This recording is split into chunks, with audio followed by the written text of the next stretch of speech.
The mini-budget was delivered in one clean shot on 12 November, and it even pleased our toughest critics, the ratings people at Standard & Poor's, enough to give us a credit upgrade. Also, expanding the contingency reserve by 8.5 billion?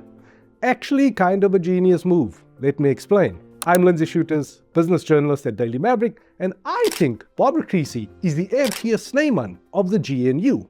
The first big headline from the MTBPS, medium-term budget policy statement, South Africa now officially wants inflation at 3%, with a little 1 percentage point wiggle room on either side. That's a fancy way of saying 2 to 4% is the new normal. This puts us in line with serious emerging markets.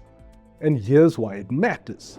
Lower inflation expectations means lower future interest rates, which means cheaper borrowing and means businesses can finally stop pretending that 12% is a reasonable cost of capital.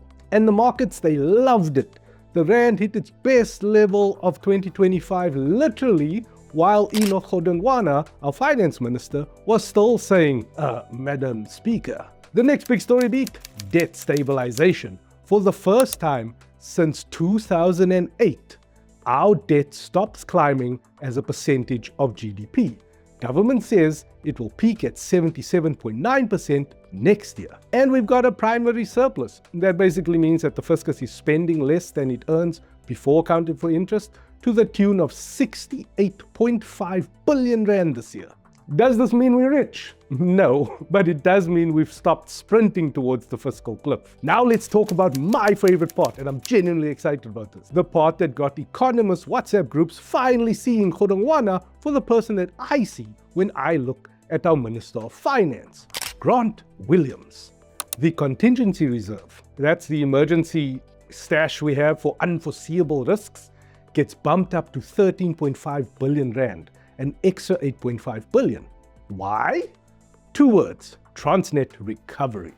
Because when the state's logistics arm is both the economy's Achilles heel and its ACL injury, you need backup cash. Most of that reserve, actually all of it, is pre-allocated for rail corridor fixes. The North Corridor and the Iron Ore Corridor. The bits you absolutely cannot let collapse unless you want the mining sector to unionize against gravity. And this is where Barbara Creasy joins the line like Ergier Snyman carrying 3 Welsh defenders and a Lucid prop towards the try line. Across the MTBPS, Treasury quietly admits something brand new in the South African fiscal philosophy. Government cannot do it alone. They actually say it out loud, in public. The state logistics sector is now being rebuilt with heavy private sector partnership, from freight rail access to new operators across 41 routes to an infrastructure funding bond that will raise at least 15 billion rand. Creasy's portfolio is now the GNU's main ball carrier, and Treasury's entire game plan is give her the ball, protect the breakdown, and hope she breaks the line. Revenue came in about 19 billion higher than expected this year, mostly thanks to VAT and corporate taxes behaving themselves for once. This opens the door to maybe, possibly, if the stars align, scrapping the planned 20 billion tax increase for next year, but Treasury will confirm this in February. So yes, SARS is doing its job.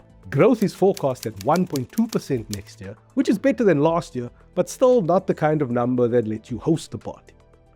Analysts told us the same thing. Debt could still get out of hand if the economy doesn't actually grow and the private sector roadmap is still vague. But stabilizing debt, plus lower inflation, plus infrastructure investment, plus fewer SOE fires equals a foundation you can actually build on. The mini-budget didn't set the world on fire, and honestly, after years of fiscal dumpster fires, that's quite refreshing. If you've enjoyed this video, consider becoming a Maverick Insider. You will find more details in the description below.